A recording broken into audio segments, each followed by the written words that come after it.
Marijuana History 101, or should I say extremely brief Marijuana History 101. It's big, complicated, and we'll only be able to scratch the surface. So let's get started. The first thing that strikes one as odd when looking at the history of marijuana, which is also known as cannabis, is how very much legal it once was. In fact, it wasn't only legal, it just happened to be one of the largest agricultural crops in the world, including the United States. You see, cannabis can also be hemp. And just what is hemp?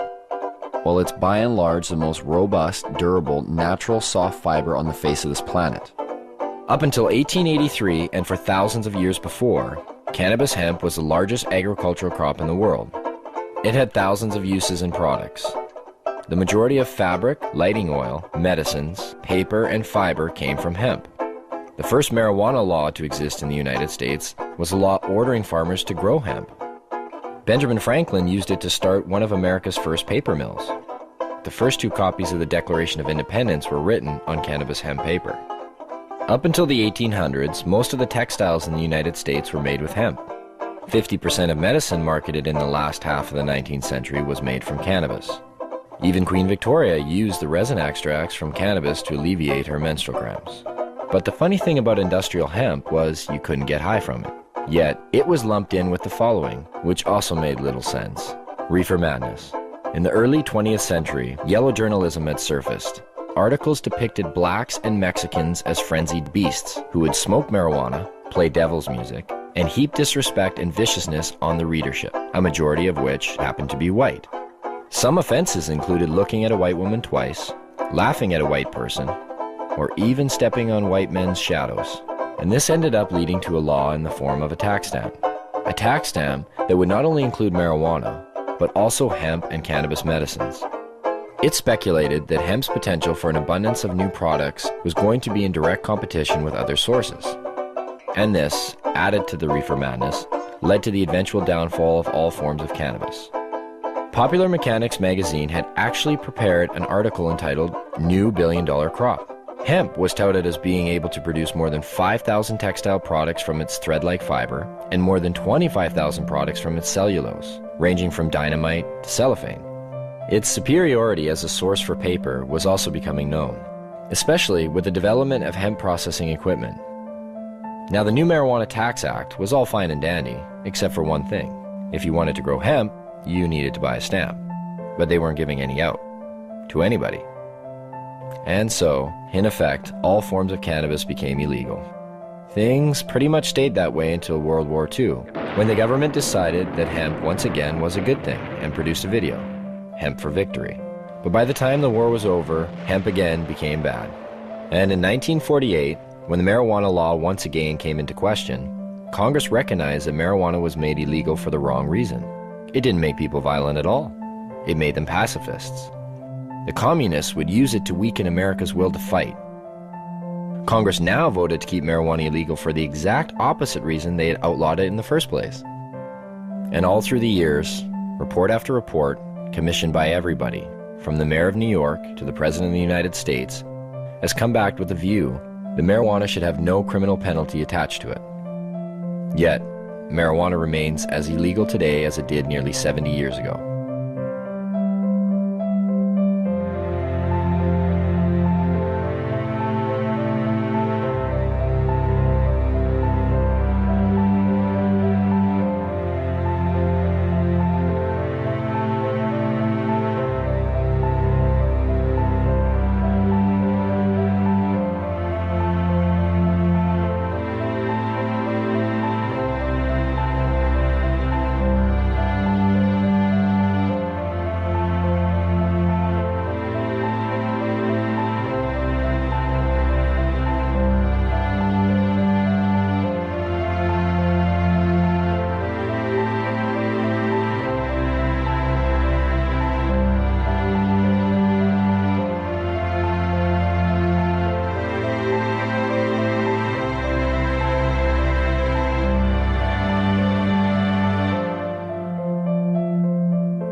Marijuana.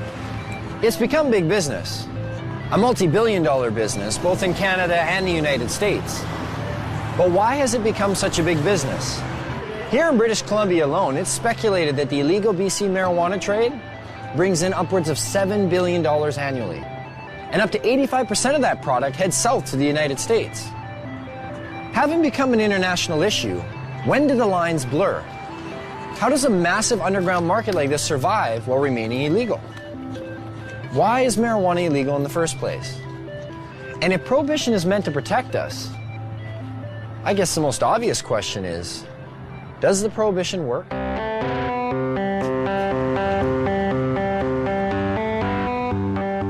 If prohibition worked, okay, if you could just wave a magic wand and say, this has gone away, I'd be all over it, you know.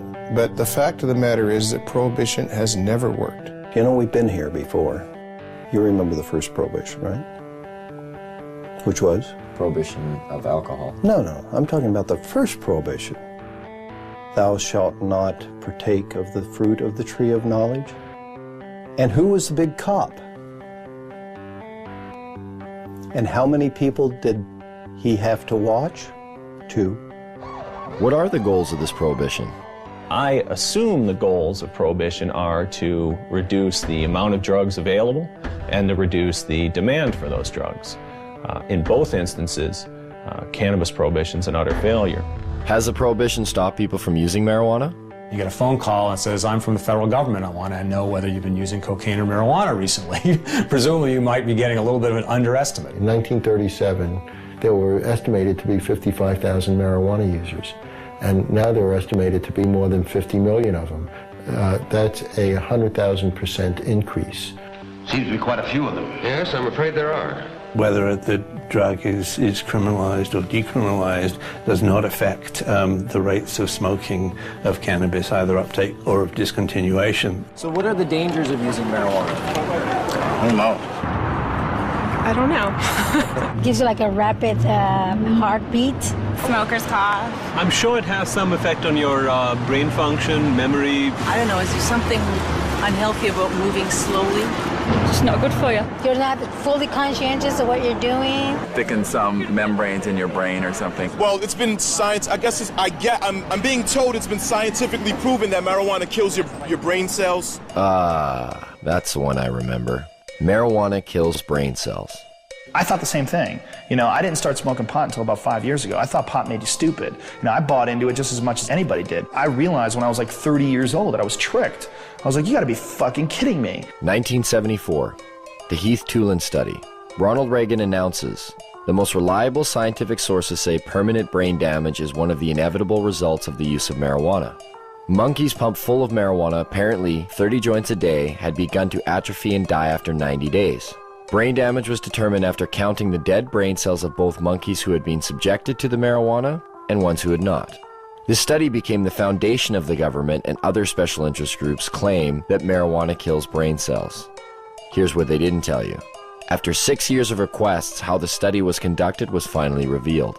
Instead of administering 30 joints a day for 1 year, Dr. Heath used a method of pumping 63 Colombian-strength joints through a gas mask within 5 minutes over 3 months. They suffocated the monkeys. What they did is they put these gas masks basically on their face and they pumped pot into it, but without additional oxygen. So after X amount of time, the brain shut down. Well, if you suffocate, the first thing that's going to happen is your brain cells are going to die with lack of oxygen. So what they did is they suffocated the monkey, showed all these dead brain cells, and then went on to associate it by saying that cannabis use causes your brain cells to die. And how many people, not knowing the origin of the study, have gone on to quote it and re-quote it. And now people believe it. Studies since have shown no signs of any brain cell damage. In 2005, new research suggested that marijuana could possibly stimulate brain cell growth. That study hasn't received the same attention. Another common belief? Marijuana causes lung cancer. In the 1999 study by the Institute of Medicine that was paid for by the United States government, they had to use words like may and should cause cancer. We've been hearing for years them trying to say that it causes lung cancer, and we say, really, that's interesting because you can't even show us one case of cancer being caused by cannabis use alone. You definitely have to do it moderately because it does paralyze the cilia, but if it's not radioactive, you're probably not going to get cancer from it. Smoking can be harmful because of the proper use of smoke. Not as a result of anything in the cannabis plant, but because they're intaking heated plant matter into their lungs. People said, well, you don't know, we haven't been smoking it long enough. Look what happened with cigarettes. We've had about 4 decades, or more than 4 decades of experience. If this was going to show up, it should have shown up by now. Finally, a study came out just in the last month verifying that cannabis smoke does not cause cancer. It's different than nicotine. And the elements in the tobacco smoke do cause cancer, and the elements in the marijuana don't. There's no cases of marijuana-only smokers getting brown lung syndrome. There's no cases of marijuana-only smokers getting emphysema. Strange for a plant that's so dangerous. How come none of that? Marijuana is as bad for you or worse than tobacco? Impossible. If they had the evidence, they'd be putting emaciated bodies or emphysema, lung cancer, black lungs, they would be parading them throughout the media. They don't have one. Yet people somehow or other think that it might cause the same thing. In fact, if you look at the straight deaths from substances, a different type of picture starts to appear. The #1 killer in the country? It beat out AIDS, heroin, crack, cocaine, alcohol, car accidents, fire, and murder combined. Tobacco. That's a nasty, dirty thing to say, son. A lovely, pure white cigarette causing cancer.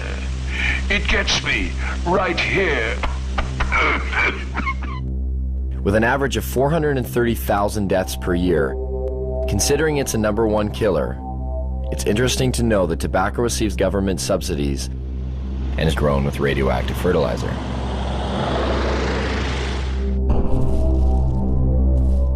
Now get out there and sell cigarettes! #2 on the list?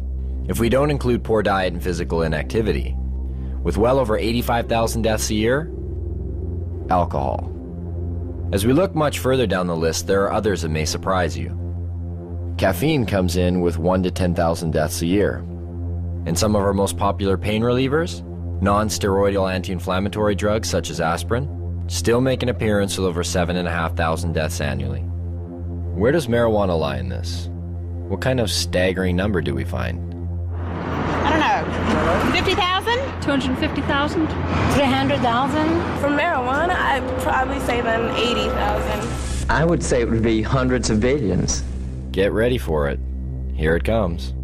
There are no deaths from cannabis use. Anywhere. You can't find one. In 10,000 years of known use of marijuana, there's never been a single death attributed to marijuana. There's 400,000 deaths in America alone every year that are directly attributed to tobacco. I've heard that you have to smoke something like 15,000 joints in 20 minutes to get a toxic amount of delta-9 tetrahydrocannabinol. I challenge anybody to do that. And even in the animal studies where people have loaded the animals up with doses that would be hundreds of times what a human could possibly be exposed to, no, the animals don't die. The LD50 seems to be astronomical. I mean, you can die from ingesting too much aspirin. You can die from ingesting too much coffee. The drug warriors who say we have to protect society, save these people, are being just a little bit disingenuous. Not one university or medical facility has ever recorded a single death directly attributed to marijuana.